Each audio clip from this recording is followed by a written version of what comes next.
జయలలిత మృతిపై అనేక అనుమానాలు వ్యక్తం చేశారు ప్రముఖ నటి గౌతమి. దీనిపై ఏకంగా ప్రధాని మోడీకి లేఖ కూడా రాశారు. జయ ఆసుపత్రి పాలు కావడం నుంచి మరణం వరకు అనేక అనుమానాలు ఉన్నాయంటున్నారు.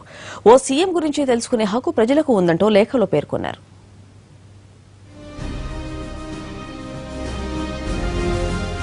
అమ్మ మరణం ఇప్పుడు తమిళ రాజకీయాల్లో సంచలనం సృష్టిస్తోంది.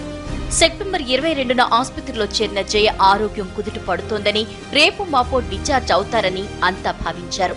అపోలో వైద్యులు సైతం అదే ప్రకటించారు.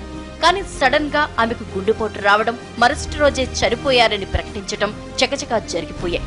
అయితే ఆసుపత్రిలో ఏదో జరిగిందని, సీఎం జయ మరణానికి వేరే కారణాలు కూడా ఉండొచ్చని అనుమానాలు వ్యక్తం చేశారు నటి గౌతమి. ఈ మిస్టరీని ఛేదించండి అంటూ ప్రధానికి లేఖ రాసి తమిళనాడులో రాజకీయ ప్రకంపనలు సృష్టించారు Gautami.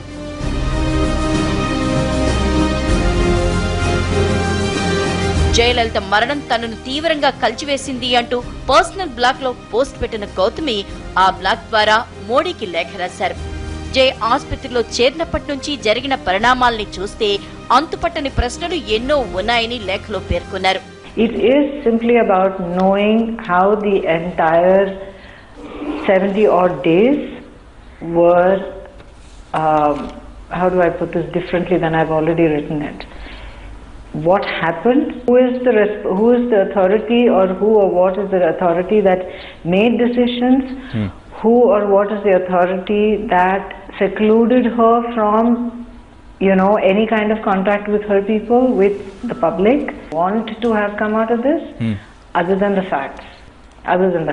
That's it. Not mentioning any names, I am not at this point, because I realize, so in my effort to even get a handle on it, I need to know. I as an individual need to know. Right. And I do know that this is shared by many other people of my state. ప్రజాస్వామ్యబద్ధంగా ఎన్నికైన ఓ CM ఆరోగ్యం గురించి తెలుసుకోవాలనుకోవటం దేశ ప్రజల హక్కు అన్నారు. అపోలోలో చికిత్స పొందుతున్న జయ గది వరకు ఎవరిని రానివ్వకుండా చేసిన శక్తులు ఎవరో తెలియాలన్నారు గౌతమి.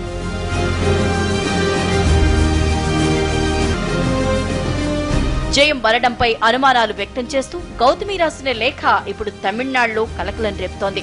దీనిపై అన్నాడీఎంకే వర్గాలు స్పందించాయి. జయ మరణం వెనుక ఎలాంటి కుట్ర లేదని ప్రకటించాయి.